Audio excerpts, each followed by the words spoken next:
శ్రీశైలం నుండి వరద వస్తున్న ట్రైన్లో గేట్లు బిగించడం సరికాదని చెప్పినా వినకుండా అధికారులపై ప్రభుత్వం ఒత్తిడి తెచ్చిందన్నారు కేటీఆర్. దాని కారణంగా సుంకిశాల ప్రాజెక్టు కుంగిందని ఆరోపించారు. ప్రభుత్వానికి చిత్తశుద్ధి ఉంటే ప్రాజెక్టు నిర్మిస్తున్న కంపెనీను బ్లాక్ లిస్టులో పెట్టాలని డిమాండ్ చేశారు.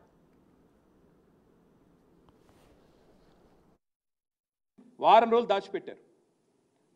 రోజులు దాచిపెట్టి గోప్యత మెయింటైన్ చేయాల్సిన అవసరం ఏమొచ్చింది? ఇది మీ తప్పని మీకు తెలుసు, మీరు చేసింది తప్పని తెలుసు, ఇది మీ నిర్వాహకం వల్ల మీరు ఆగమాగం చేయడం వల్ల జరిగిందని తెలుసు. ఇంజనీర్లు చెప్తా ఉన్నారు, వద్దనంగా ఆగమాగం పనులు స్టార్ట్ చేసి వద్దనంగా గేట్లు బిగించారు సార్. ఫుల్ ఫ్లో వస్తుంది, వరద వస్తుంది అని చెబితే వినకుండా ఇవాళ తొందరగా పూర్తి చేయాలని చెప్పి మాకు ఆదేశాలు పైనుండి వచ్చినాయి.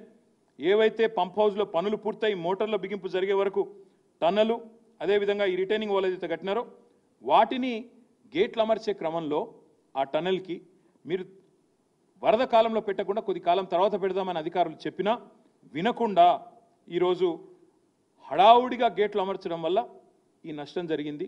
మొత్తం ఆ వీడియోలో మీకు చూపెడదాం అనుకున్న వీడియో కూడా మీరు అందరు చూసే ఉంటారు, సోషల్ మీడియాలో ఇప్పటికే విస్తృతంగా తిరుగుతూ ఉంది ఆ వీడియో.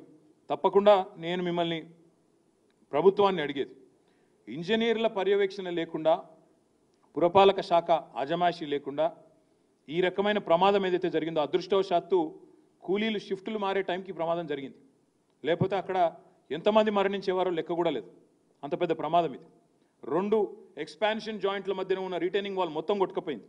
అందుకే నేననేది, మా పార్టీ అనేది, ఈరోజు మంచి జరిగితే మా ఖాతాలో వేసుకోవాలా, చెడు జరిగితే మాత్రం వాళ్ళ ఖాతాలో వేయాలనే చిల్లర ప్రయత్నం ఏదైతే ఈ ప్రభుత్వం చేస్తుందో ఇది పూర్తి స్థాయిలో ఈ ప్రభుత్వం యొక్క వైఫల్యం.